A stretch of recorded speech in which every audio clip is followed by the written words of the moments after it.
Establish boundaries. The big one.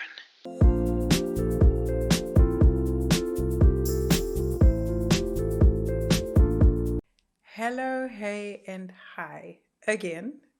Welcome to my channel if you're new here. My name is Shirley. If it's your first time here, get comfortable, get cozy, get situated. We keep it light, but we keep it real.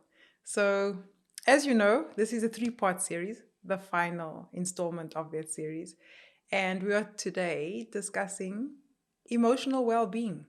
Emotional well-being. So, I know there's a lot of emphasis on mental health, and there's a lot of emphasis that people place on our physical health. But our emotional health is equally as important. And I feel that as you've noticed by the series that I've covered, these are things that I'm actively pursuing in my journey of growth. And so therefore I'm sharing my ideas and my opinions and things that I've researched and what I've learned along the way with you so that you might benefit from something. I know that I've learned a lot and I'm still going to learn a lot, but let's do it together. Let's do it together. So I thought, why not add a few habits that we can change in our daily lives, like we have been doing with all the other videos. Just things that we can, that minor adjustments that we can make just for that feel good, just to feel good because life is stressful. It's stressful and it gets us down sometimes. So let's go. Let's get into it. But I just want to be clear. We are not talking about mental health here. But if you want to know a little bit or some tips or how we can, habits that we can incorporate to improve our mental health, I will link a video. It was my previous video, so I'll link it somewhere here or there. You know how it goes. So today I have 7 pointers that we can try to adopt or incorporate in our daily lives just to make it a little bit better, just to keep a check, keep those emotions in check and controlled so that you're not walking around all over the place. So let's get into the 7 points and then we see how we can apply them in our lives. So number 1, embrace your emotions. If we feel miserable or frustrated for no understandable reason, that is still valid. Sometimes it might not even be about your life.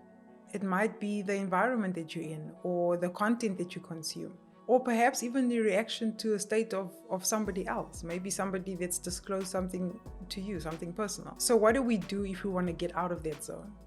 And the first thing that we can do is to embrace it. Embrace how we feel. We can't be happy all the time. We can't be happy all the time, but we can be true to ourselves. That's one thing we can do. So focus on the good. Not everything is bad. And sometimes in bad situations, there's a lot of good. We might just not see it at that point in time, but we'll feel so much better when we focus on the positive aspects of people or situations or activities. But some people feel that it's not always that easy. So maybe you should try keeping a journal. I know sometimes writing it down helps.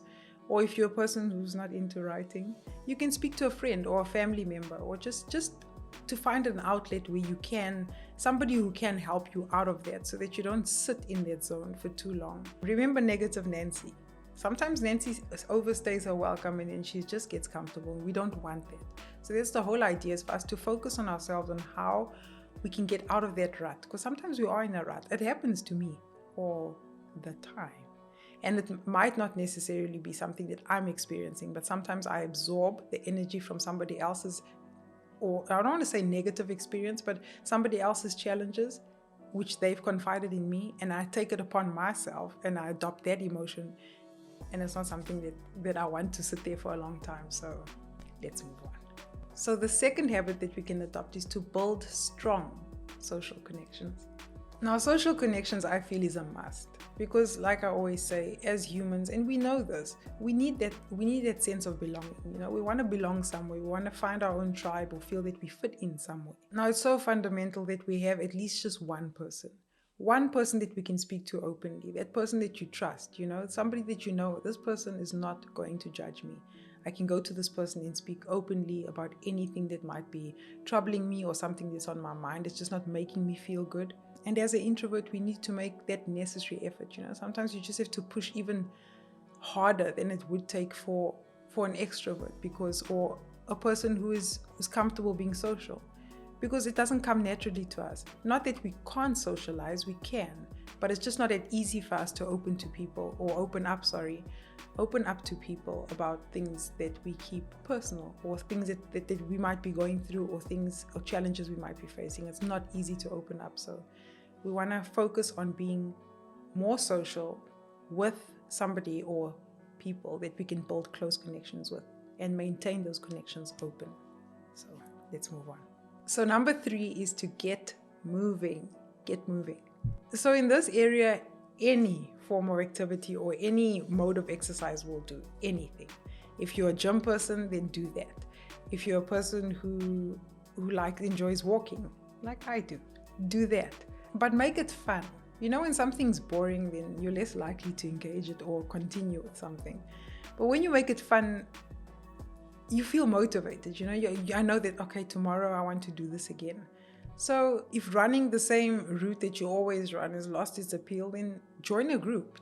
There's a lot of jogging groups out there that you can join. I'm not sure about your area, but in my area there is. If hiking is your thing, the change of scenery, do that. So anything that gets you out of your comfort zone, just do that. And pursue that aggressively, because anything just to keep our bodies in shape. We've got to keep in shape. I might not look in shape yet, but it's okay. I'm working on it. I'm getting there. But that's not the focus of today. All I'm trying to encourage is to keep your body moving, because when our bodies are in good shape, then that too affects our mind and it affects the way we feel. They all go together. So number 4 is to establish boundaries. The big one. Now, this is one that is very, very serious, and I'll tell you why. It's a big one for me because this is something that I'm working on. I have been working on, I feel like, for the longest time. And sometimes I feel like I'm advancing, and sometimes I feel like I'm just stagnating and I'm just not getting anywhere. But it's a progression rather. It's something that I'm going to pursue forever, because I feel that setting boundaries is very, very, very important when it comes to our emotional health, our mental health, even our physical health. Now, like I believe it's best to be nice. Be nice to people. There's nothing wrong with being nice. But sometimes some people can take advantage of your niceness, and they cross the line from time to time. And it's important that we learn to tell them, or we learn to let them know that, listen, you know, this is not acceptable. This is where I draw the line, or this is where my limit is, and you can't go beyond that. And it's hard. It's very hard trying to let people know what I will and what I will not tolerate. But people will never know that what they're doing is unacceptable if we don't say anything. So we don't have to be rude about it, but we can be firm in a respectful way. Do it calmly. Don't justify or get angry or apologize for the boundary that we're setting. And I don't think that we should be afraid to step away from people who don't respect our boundaries either. Sometimes I find myself caught up. I get caught up because I feel the need to say yes because I don't want to hurt the person's feelings. And at the end of the day, I walk away feeling stressed. But I'm learning to say no. So if somebody asks me to do something and I feel that I might not be the best person to do that, then I could suggest somebody else. But advocating for ourselves and for our emotional needs will keep us from feeling overwhelmed by other people's expectations of us. Number 5, eat and drink healthy. Now, alcohol is a good stress reducer. We all know that. However, we need to consume with extreme moderation. The same applies for indulging in food. We can still eat whatever we want and enjoy it, as long as it's in smaller portions, and obviously get regular exercise. But maintaining a healthy weight is very important to our physical and our emotional health. For one reason being, I know for myself, I am not a happy overweight or underweight person. Now, I know that society is promoting body positivity, which is a very good thing. But on the flip side, there's this idea that a person has to look a certain way, and that might not necessarily apply to each and every one of us. And because there's so much pressure in that area, it can affect your emotions, because you can start to feel depressed about the way you look, or we put so much pressure on our appearance that I'm too thin, or perhaps I'm too fat. But that might not necessarily mean that we are unhealthy. our body structures are all different. So as long as we maintain a good, healthy eating pattern or routine according to our bodies, we're good. Which is a segue into our next point. So habit number 6 is to be mindful. So mindfulness basically means being in the present, the here and now. So for me, that's equally important as the boundaries that we set. It means not living my life in autopilot. And so being present looks differently to everybody. To me, it looks like going for a walk, taking it all in, absorbing my surroundings, the smells, the sights, the sounds. And if negative thoughts or worries enter my mind at that moment, okay, I make a mental note of it, but I put it on pause, push it aside, because that's going to distract me, and I don't want anything to break me off my focus because I am in my moment. And I, in general, or by nature, am a slow eater. Let's scratch that. I'm a mindful eater. Why? Because I embrace the experience, the textures, the flavor, the aromas. Every bite for me is a trip.